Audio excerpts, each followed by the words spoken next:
సమావేశం ఏర్పాటు చేసుకొని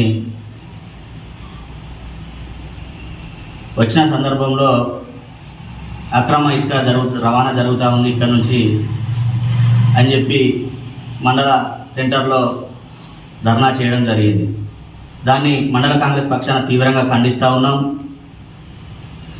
అక్రమ ఇసుక రవాణాకు care of address Gandra Venkataramana Reddy గారు మీ హయాంలో విడిగా వెంకట్రావుపల్లి బీలో చిట్యాల మండలం కాల్వపల్లిలో ఇసుక రీచ్లించి రోజుకు వందలాది ట్రాక్టర్లు మా ప్రాంతంలో తిరిగి 20 మీటర్ల లోతు వరకు ఇసుకను పెద్ద పెద్ద ఇటాచి మిషన్లతో తవ్వి ఈ ప్రాంతం ఎడారుగా మార్చే ప్రయత్నంలో నీ పాత్ర కీలక పాత్ర.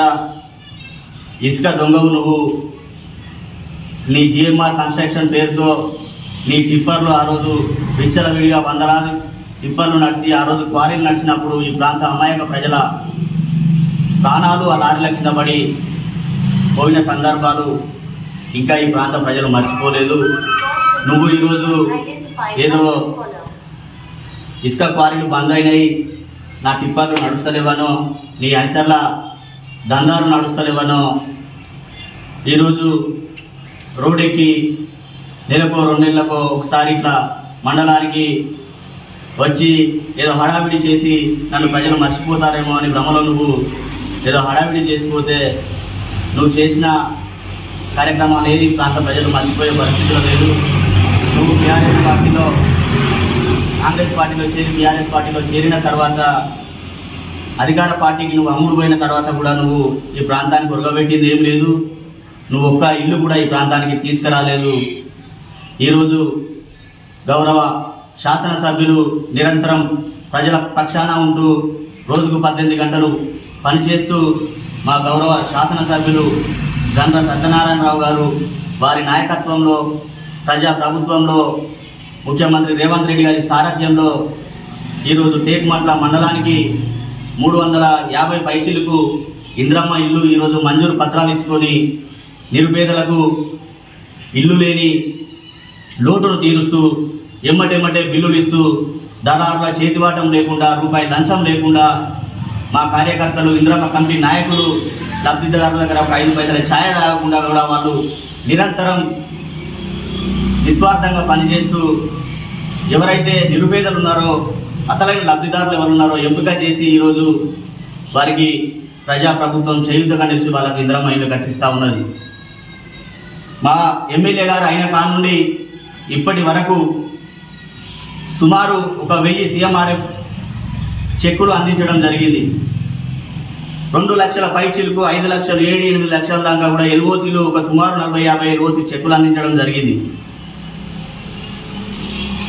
ఒక 200 కళ్యాణ లక్ష్మి చెక్కులు అందించడం జరిగింది. నిరంతరం ఒక క్షణం కూడా వేస్ట్ కాకుండా అన్ని గ్రామాలు కలియ తిరుగుతూ పార్టీలకు సంబంధం లేకుండా పార్టీలకు అతీతంగా లబ్ధిదారులను ఎంపిక చేస్తూ ముందుకు వెళ్తా ఉన్న నాయకుల మీద నువ్వు అక్రమ ఇసుక దందా చేస్తూ ఉన్నాడు అంటున్నావు. నువ్వు ఒక వ్యాపారవేత్తవు, నువ్వు ఒక బిజినెస్ మ్యాన్ కాబట్టి, నువ్వు ఒక వ్యాపారం చేసేవాడిని కాబట్టి నీకు వ్యాపారాల మీద ఉన్న సోయి ప్రజల మీద లేకనే నిన్ను ప్రజలు తిరస్కరించి ఈరోజు 130,000 ఓట్లు ఇలా సత్తన్నకు వేసి ఈ ప్రాంత ప్రజలంతా అండగా నిలబడ్డారన్న సంగతి మర్చిపోవద్దు. నిన్ను చిత్తుగా ఓడించి నీకు ఈ ప్రాంతానికి సంబంధం లేదు, నువ్వు వెళ్ళిపోయా గండ్ర వెంకటరమణారెడ్డి అని నేను వెళ్ళగొట్టిన సంగతి మర్చిపోవద్దని సందర్భంగా తెలియజేస్తా ఉన్నాం. రమణారెడ్డి అనేది గతం, నువ్వు ముగిసిపోయిన శకం. రాజకీయంలో గండ్ర వెంకటరమణారెడ్డి అంటే ఒక మాజీ శాసనసభ్యునిగా మిగిలిపోతావు తప్ప నీకు ఇంకా రాజకీయంలో ఇంకా ఆశ ఉన్నది, ఇంకా నన్ను ప్రజలు ఆశీర్వదిస్తారు అనే ఆశ పెట్టుకొని నువ్వు తిరగకు. నీ పక్క ఉన్నవాళ్ళు ఈరోజు నీతో కూర్చున్న వాళ్ళు ఎవరు నికాసైన ఉద్యమకారులు కాదు, నువ్వేం ఉద్యమకారునివి కాదు. నువ్వు నీ సంగతి అంతా వారికి తెలుసు. ఒకటే మేము చెప్పదలుచుకున్నాం, మా శాసనసభ్యుడి చిత్తశుద్ధి ఏంటంటే ఇందిరమ్మ గృహాలు మనం ఈరోజు సుమారు 3500 ఇండ్లు నియోజకవర్గంలో ఇచ్చుకున్నాం. ఈ ప్రాంతంలో నుండి ఇసుక అధిక రేటుకు అందద్దని చెప్పి లబ్ధిదారులు ఇబ్బంది పడొద్దని చెప్పి ఫ్రీగా ఇసుక కూపన్లు ఇప్పిస్తూ మన మండలంలో 1500 మండలం దాటితే 2000 ఇట్లా మండలాలు వాళ్ళ డిస్టెన్స్ పెట్టి ఎక్కడ 3500 దాటకుండా కాన్స్టిట్యున్సీలో ఈరోజు ట్రాక్టర్ల చేత వాళ్ళకు లబ్ధిదారులకు ఇబ్బంది కలగకుండా ఇసుక అందాలని ఆ ప్రయత్నంలో భాగంగా ఈరోజు ఇసుకను ఫ్రీ చేసి లబ్ధిదారుల కోసమే కేవలం లబ్ధిదారులకు డబ్బులు ఎక్కువ ఖర్చు కావద్దు, వాళ్ళకు అనుకున్న ధరలో అందాలని చెప్పి వారు మన కాన్స్టిట్యున్సీ వ్యాప్తంగా ఉచిత ఇసుక రవాణా ఫ్రీ టోకెన్ల ద్వారా అందిస్తున్న గొప్ప నాయకుడు. నీలాగా క్వారీలు పెట్టుకొని కమిషన్లు తీసుకొని క్వారీలకు వ్యతిరేకంగా మేము ధర్నాలు చేసినాం, నిరసనలు చేసినాం. క్వారీ బంద్ అయ్యేంత వరకు కూడా నేషనల్ గ్రీన్ ట్రిబ్యునల్లో కేసు వేసినాం. మా నాయకుల సహకారంతో మీ క్వారీలు ఆపేంత వరకు ఆ రోజు ప్రతిపక్షంలో ఉన్నప్పుడు పోరాటం చేసినాం, వాటిని ఆపగలిగినాం.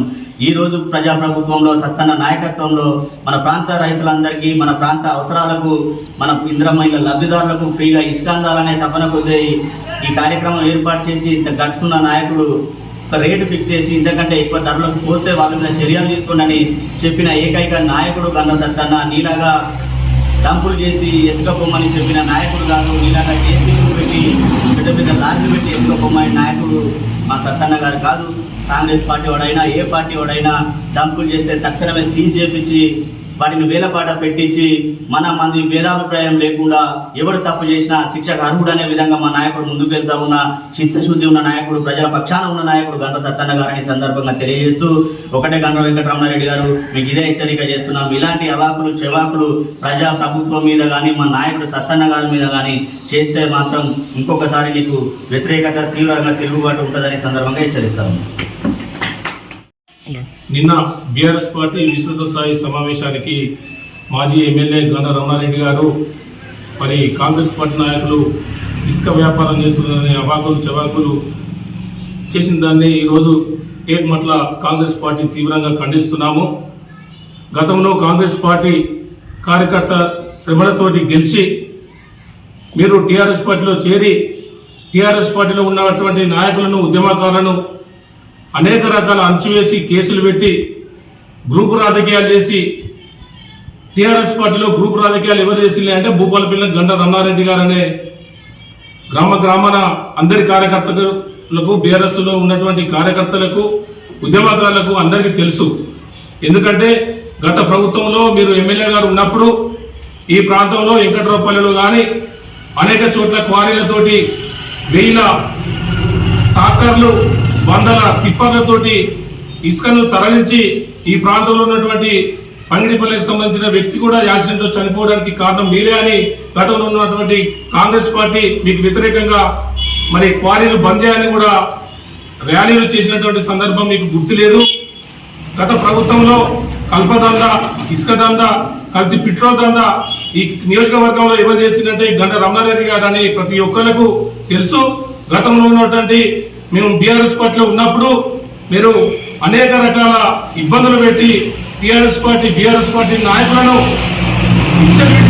చేసి ఇలా గత ఎలక్షన్లో మీ పతనం ఈ గురైన విషయాన్ని మీరు గుర్తుంచుకోండి. ఇప్పటికైనా 24 గంటలకు రోజు 18 గంటలు ఈ నియోజకవర్గంలో ఉన్నటువంటి పేద ప్రజలకు అందుబాటులో ఉన్నటువంటి గండ సత్యనారాయణ గారిపై ఇసుక దందా చేస్తానడం మీకు సిగ్గుమాన్య చర్యగా గుర్తుంచుకోవాలని రమణారెడ్డి గారికి చెప్పడం జరుగుతున్నది. ఇక నుండి మీరు బీఆర్ఎస్ పార్టీలో ఉద్యమకారులు కాదు, మీ పక్కన ఉన్న వాళ్ళకు కూడా తెలుసు. మీరు గ్రూప్ రాజకీయాలు చేసి ఎన్ని రోజులు రాజకీయాలు చేసినా కూడా మీరు ఈ నియోజకవర్గంలో మరోసారి ఎమ్మెల్యే కావడానికి అవాకులు చెవాకులు చేసి ప్రయత్నం చేస్తాను, కానీ అట్లాంటి స్థానం ఈ నియోజకవర్గ ప్రజలు మీకు ఇవ్వరు. మీరు ఈ ఏరియాలో మరి ఇసుక దందా, కల్తీ పెట్రోల్ దందా, అనేక రకాల దందాలు చేసి కోట్లాది రూపాయలు సంపాదించుకొని షోరూంలు, ఆయిల్ ఫాములు మరి తాకట్టు పేద ప్రజల దగ్గర తాకట్టు పెట్టి మరి మీరు మీ బిజినెస్ కోసం తప్ప రాజకీయం పేద ప్రజల కోసం మీరు చేసే ఈ ర్యాలీలు కాదనే విషయాన్ని ఈ మండల ప్రజలు అందరికీ తెలుసు. మీరు ఎన్ని అవాకులు చెవాకులు చేసినా కేర్ ఆఫ్ అడ్రస్ ఇసుక మరి దొంగలు ఎవరంటే మరి మీకే వస్తుంది కాబట్టి మీరు ఆలోచించుకోవాల్సిన విషయం ఉన్నదని మరోసారి ఇట్లాంటి మరి అవాకులు చెవాకులు గండ సత్యనారాయణ గారి మీద కానీ మరి మండల నాయకుల మీద కానీ మరి మీరు చేస్తే ఇంకోసారి తీవ్రమైన పరిమాణాలకు ఎదుర్కోవాల్సి వస్తుందని హెచ్చరిస్తున్నాం.